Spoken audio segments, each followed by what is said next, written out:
As marcas e as cifras que movimentam as raquetadas, a história de como o esporte começou, as polêmicas, as mudanças que estão no forno, o maior ace que o Roger Federer fez fora das quadras. O Cafeína de hoje é sobre o lado dos negócios de um dos esportes mais apaixonantes que existem: o tênis.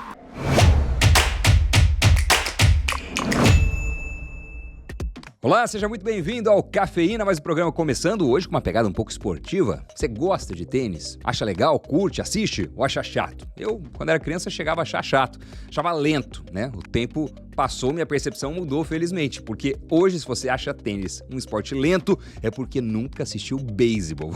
Vai por mim. Mas ó, antes de começar, uma pergunta pra valer, pra vocês responderem aí. Quem você acha que vai ser a lenda do tênis da nova geração? A gente tem os grandes três: Djoko, Nadal, Federer parou, Nadal tá indo e voltando com lesão, recuperação e tal. Djoko não parou, tá jogando direto. Mas tirando eles, quem você acha que vai ser um novo fenômeno do esporte? É Alcaraz, Kyrgios, Sinner, Fritz, Ons, Sabalenka, nenhum deles? Enfim, qual é o seu palpite? Deixa aí pra gente nos comentários. Vamos lá. De acordo com a World Atlas, o tênis é hoje o quarto esporte mais popular do mundo, com cerca de 1 bilhão de fãs, ficando atrás apenas do futebol, do cricket e do hóquei. Cricket, possivelmente por conta da influência da Índia, né? Tem muita gente por lá e eles gostam de cricket. Mas se você for ver, o faturamento do tênis não é compatível com o tamanho do esporte, pelo menos com essa base de fãs. Quando a gente fala de receita líquida, ele movimentou 700 milhões de dólares em 2023, de acordo com um relatório da Business Research, o que o coloca apenas na 9ª posição. Olha o ranking: futebol em primeiro, com 50 bilhões de dólares no ano, futebol americano em segundo, 17 bi de faturamento, depois, basquete com 7 bilhões em receita, cricket, Fórmula 1, wrestling, boxe, MMA e só depois o tênis, à frente do 10º, que é o MotoGP. Essa incompatibilidade do tamanho da base de fãs versus a baixa posição no ranking de receita causa um certo estranhamento, não é não? Eu nunca ia dizer que o tênis tem um faturamento menor que o do wrestling, por exemplo. Não faz o menor sentido pra mim. Mas enfim, a gente vai falando disso ao longo do vídeo. Vamos começar contando um pouco da história e do negócio desse esporte. O tênis surge no século XIX, na Inglaterra, mas há quem fale que as suas raízes vão bem mais longe, desde o século XII na França. E a sua história desde aí explica o motivo dele ser ligado, ou visto como ligado, às pessoas mais ricas. Ele era praticado em clubes exclusivos, em eventos da alta sociedade. O esporte que seria um antecessor do tênis, chamado de jeu de paume, acho que francês não é meu forte, então vamos recorrer aqui a uma ajuda adicional. Jeu de paume. Jeu de paume. Opa, vamos ver de novo? Jeu de paume. Jeu de paume. Muito bem. Agora sim, retomando. O esporte que seria um antecessor do tênis, chamado de jeu de paume, era praticado, para você ter ideia, só pela nobreza e pela família real na França. De qualquer forma, o primeiro torneio de Wimbledon, até hoje um dos mais tradicionais do mundo, aconteceu em 1877. Em 1881 surge a Associação de Tênis dos Estados Unidos, que foi a primeira a padronizar as regras do esporte. Naquele mesmo ano vem o US Open, também um dos torneios mais tradicionais até hoje. Esses dois, mais o Aberto da Austrália e o Roland Garros na França, compõem o chamado Grand Slam, os Majors, né, que são os campeonatos de maior prestígio. Você vai ver toda hora aí, Nadal tem tantos Grand Slams, o Djoko é vencedor de tantos troféus de Grand Slam. A gente está falando desses 4 torneios: Austrália, Estados Unidos no US Open, da Inglaterra em Wimbledon e o da França Roland Garros. Cada um desses torneios é organizado pelas federações dos seus países: a LTC da Inglaterra, a USTA dos Estados Unidos, a FFT da França e a Tennis Australia.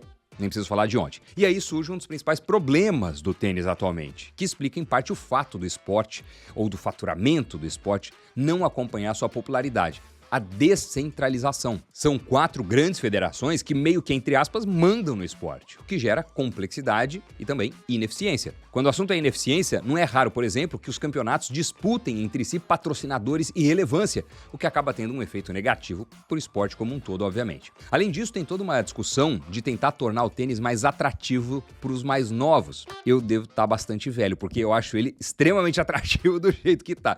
Agora, isso está rolando em praticamente todas as modalidades esportivas, né? Até mesmo o futebol, o basquete. As formas de consumir das gerações mudam e as federações esportivas estão de olho nisso. Ideias como o no-ad scoring, ou seja, um empate técnico de 40-40, conhecido como juice, em vez de ter vantagem para um, vantagem para outro, volta, juice de novo, etc., seria só um ponto. Quem fez, leva o game. Acabou. E o match tie-break é outra ideia, onde em vez de jogar um terceiro set completo, quando os jogadores estão empatados em um 7-1, um tie-break decisivo de 10 pontos definiria o vencedor da partida. A ideia por trás dos defensores dessas mudanças é evitar que as partidas se alonguem muito e evitar que fiquem, com isso, menos empolgantes. Aí duas coisas. Primeiro, que essas mudanças já estão implementadas na disputa de duplas, né? No individual, obviamente, ainda não.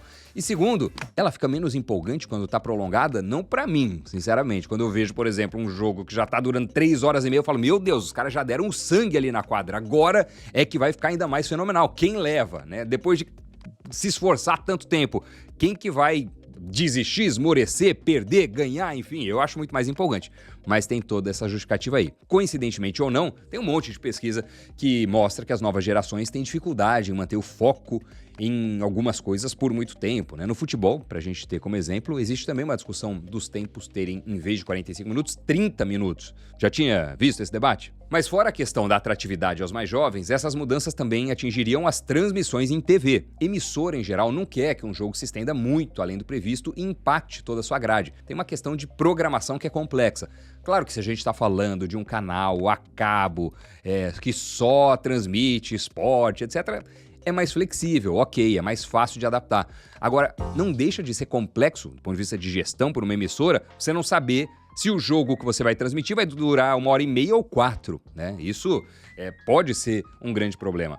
Os media rights de tênis, inclusive, são dos mais baixos entre os esportes grandes. Não chegam nem perto de algo como o basquete ou o futebol americano, que apesar de terem menos fãs, ganham muito mais dinheiro com isso. Em 2023, esses contratos, de acordo com o levantamento da Sport Business, movimentaram mais de 56 bilhões de dólares em todo o mundo. Sem dúvida, uma boa ajuda do lado das receitas para as federações esportivas. Mas o tênis não se beneficia tanto. Ele é, inclusive, um dos poucos esportes que hoje em dia ainda depende bastante da venda de ingresso. Fora a questão financeira, tem também o fato de que a TV, querendo ou não, ajuda na atração de novos fãs para o esporte. Só que apesar dos problemas, as discussões para mudar o tênis logicamente não são nada fáceis. Dentro das federações e mesmo entre os próprios atletas, há muita discrepância de pensamento. Entre os torcedores também, vocês já viram a minha.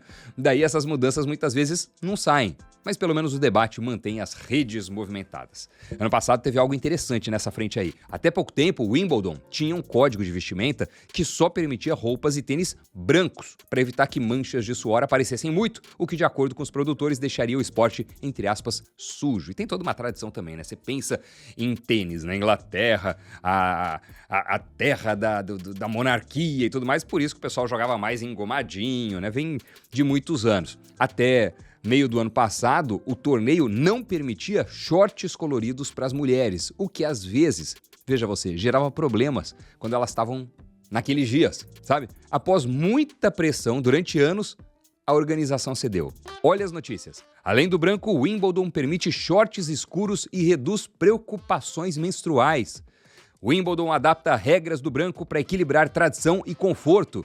E ali na linha fina da notícia, por proteção no período menstrual, mulheres agora podem usar shorts escuros por baixo da saia. Tá aí. Um assunto desse que nem é dos mais controversos, digamos assim, e se você for ver, demorou anos para ser implementado, né? Imagina coisas mais impactantes para o esporte como um todo. Outra questão é que praticamente não há patrocínios nas roupas em Wimbledon. Ou há, mas são bem discretos se a gente comparar com outros torneios e mais ainda com outros esportes. Isso também faz parte do dress code do campeonato, que impõe pouca informação. Enfim, tudo isso para mostrar como o tênis ainda está muito ligado com a sua história mais aristocrática, ainda mais, como eu disse, na terra da rainha ou agora do rei, né, da tradição britânica. Obviamente isso não ajuda muito quando o assunto é faturamento ou renovação. Quando se fala em mudanças, seja para ganhar mais dinheiro ou para tornar o esporte mais atrativo, sempre tem muito peso a ala conservadora, que preza pela tradição do esporte. Tudo isso reflete também em quanto os atletas do esporte podem ganhar. Dos 50 atletas mais bem pagos do mundo em 2023, segundo a Forbes, apenas 2 eram tenistas. Roger Federer, que já se aposentou, ficou em 9º lugar, com 95 milhões de dólares recebidos, e Serena Williams, que também já parou de jogar, ficou em 49º lugar. Em receita total, os 5 primeiros são Cristiano Ronaldo, Lionel Messi e Mbappé, todos do futebol, LeBron James do basquete e Canelo Álvares do boxe. O fato dos 2 esportistas que mais ganham no tênis serem aposentados também diz bastante sobre o esporte. Mas, por outro lado, manter as tradições ajuda a alimentar toda a aura de aristocracia que existe no tênis. Se você pega um jogo para assistir, vai ver que os patrocinadores são geralmente marcas de luxo. A Rolex, uma das marcas com relógios mais caros do mundo, sempre figura na lista. Gucci, Louis Vuitton, além de ocasionalmente aparecerem entre os patrocinadores, sempre estão desenvolvendo produtos para os atletas. Se você pega o Rafael Nadal, que foi possivelmente o maior concorrente do Federer na carreira, os patrocinadores são Richard Mille. É assim que fala? Vamos procurar. Richard Mille, não lembro. Richard Mille. Richard Mille. Richard Mille. Richard Mille. Muito bem, essa aí. Volta pra lá, computador. Além de Richard Mille, também de relógios de luxo, tem Emporio Armani e outras. Algumas das marcas mais cobiçadas de hoje em dia vieram inclusive do tênis. A Lacoste é um exemplo disso. Fundada pelo tenista René Lacoste há mais de 90 anos, hoje ela é uma marca consideravelmente relevante e patrocina quem? O Djokovic. E o Federer, então, esse é um caso à parte. Na lista de patrocinadores estão nomes como Rolex, Mercedes-Benz, Chandon, Lindt. Mas o grande ace dele, fora das quadras, foi um negócio que merece ser contado aqui, pra gente terminar o Cafeína. Senta que lá vem história, mas é curta e é legal. Tudo isso começou em 2018. O Federer venceu o Aberto da Austrália e se tornou o número 1 mais velho da história. Belo momento para negociar uma renovação com o seu patrocinador de longa data, a Nike. O Federer estava na Nike desde 1994.